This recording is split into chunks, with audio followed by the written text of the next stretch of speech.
transformation améliorative de son environnement et de sa propre personne. Fort de ce constat, sa mission consiste donc d'abord à se former lui-même.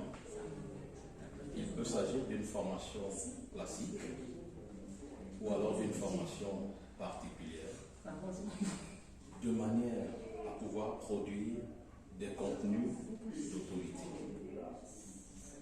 Et pour qu'il ait un impact dans son environnement immédiat, il lui revient d'intervenir au niveau des politiques à l'anticipation. Cela lui permet d'avoir un impact structurel, notamment l'élaboration des politiques, par exemple culturelles, auxquelles il a contribué. Mais il a également une mission de suivi et d'évaluation de ces politiques et des contenus qui existent.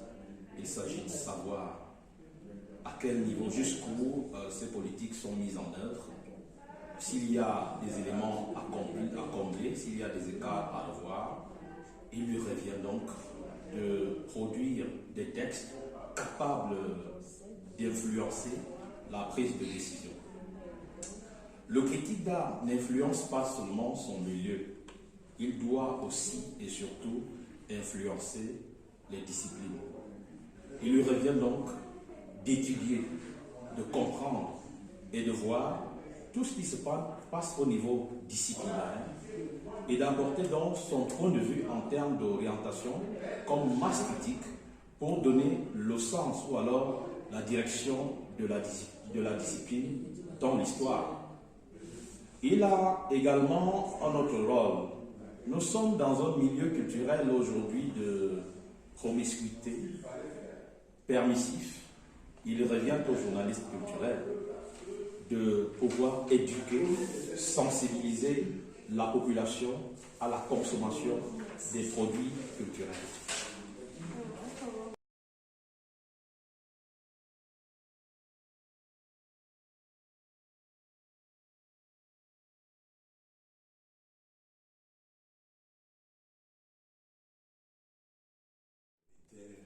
Les rubriques laissées pour compte jusqu'à présent, les grands journalistes ou prétendument grands journalistes qui faisaient de la politique, de l'économie. Maintenant que la culture se réveille grâce à des gens comme Laurentine, c'est un sillon qu'on creuse, c'est un espace qu'on vous offre et vous auriez tort de ne pas chercher à vous épanouir dans cet espace.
très long.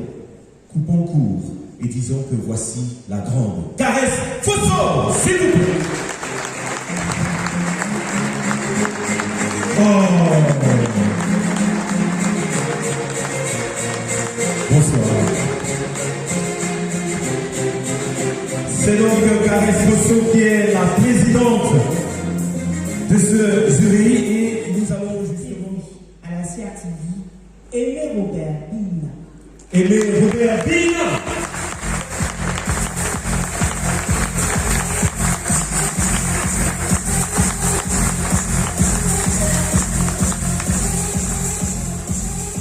Monsieur le président du jury, bonsoir.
J'aime la langue française parce que c'est une langue culturelle.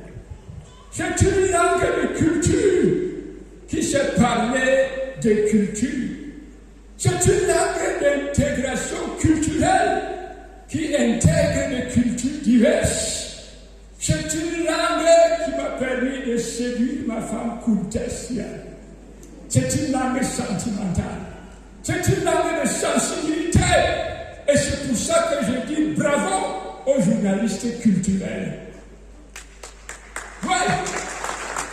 On ne peut pas être journaliste culturel si on ne maîtrise pas les contours, les arcanes et les circonstances de la langue française.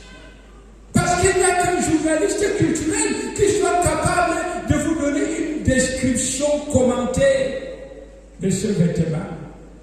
Il n'y a qu'un journaliste culturel qui soit capable de vous faire un commentaire composé et décomposé de ma tenue vestimentaire. Il n'y a qu'un journaliste culturel qui soit capable de vous décrire les valeurs profondes des sonorités d'un tam-tam de salut. Ou alors le cri d'un oiseau guitare. Même quand elle était fâchée, elle me disait je t'aime dans la langue la plus sentimentalement violente du pays.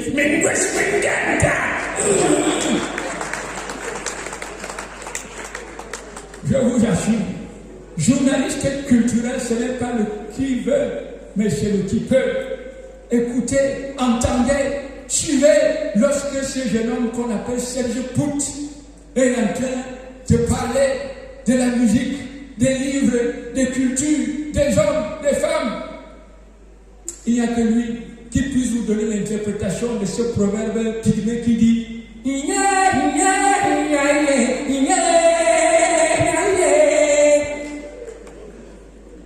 si vous n'êtes pas journaliste culturel, vous ne pouvez rien comprendre à ce proverbe. Parce que c'est un proverbe qui...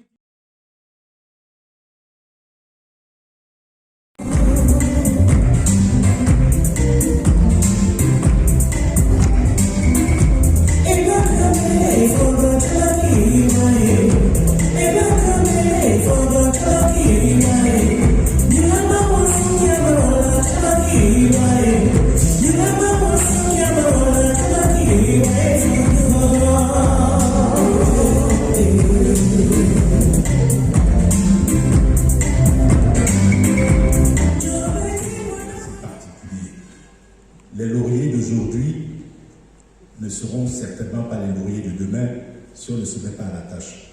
J'espère que tous les lauréats l'ont entendu. Merci.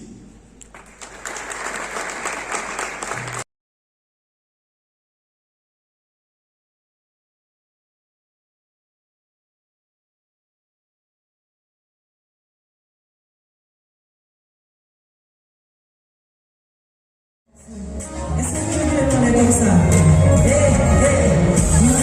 C'est toi qui veux parler. Je suis disponible, je vais te parler.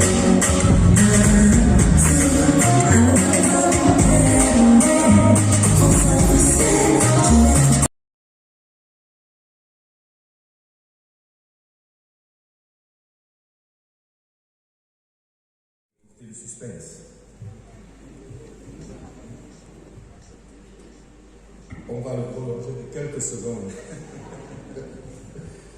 D'autant pour moi, si vous me permettez, de présenter mes hommages aux distinguées personnalités invitées présentes dans cette salle, de dire combien les membres du jury ont été honorés de délibérer.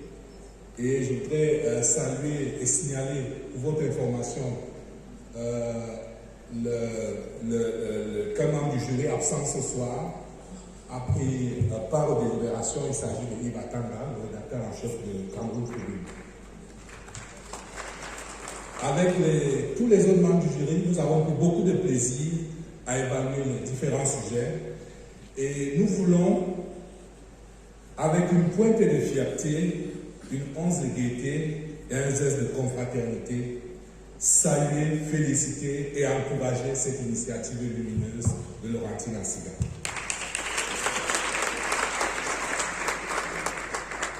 Oui, parce que dans un contexte où l'espace médiatique est parfois envahi par des hurluberlus de toute race, ces awards ont une très belle fonction de sublimation de la presse, de distinction des talents. Et nous avons été très honorés de prendre part à cette belle histoire. Maintenant, je voudrais dévoiler les lauréats distingués. Nous avions à choisir entre des dizaines de plumes en lice dans les catégories, on l'a dit, presse écrite, radio, presse digitale et télévision. La grille d'évaluation s'articulait autour de 3 critères principaux: l'originalité de l'angle, la qualité de la rédaction et le respect du calibrage. Et si vous le permettez, peut-être d'abord pour la catégorie presse écrite. La catégorie presse écrite. Premier prix de presse écrite, Irène Fernande Ekuba. Elle méritait.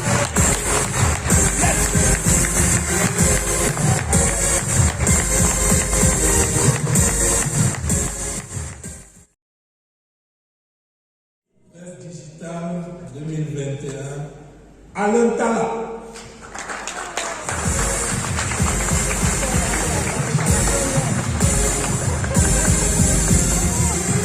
Le premier prix de la presse digitale sera remis par Madame Francophilie 2021 des médias. Monsieur le Président du jury.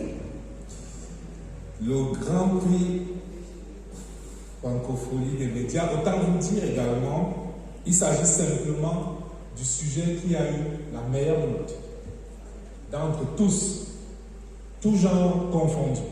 Radio, presse écrite, presse digitale, il se trouve que c'est un excellent reportage de presse écrite, un pur nectar que nous avons consommé sans modération. Alors le grand prix du jury, c'est Dewa Aboubakar, 16,5 sur 20.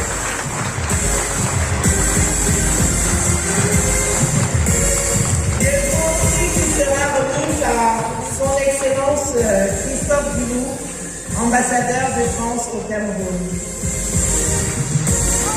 Bravo Aboubakar.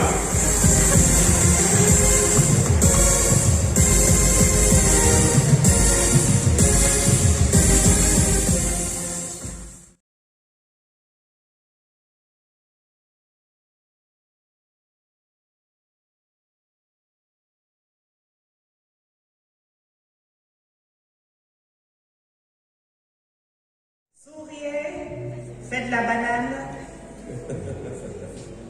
Wistiti.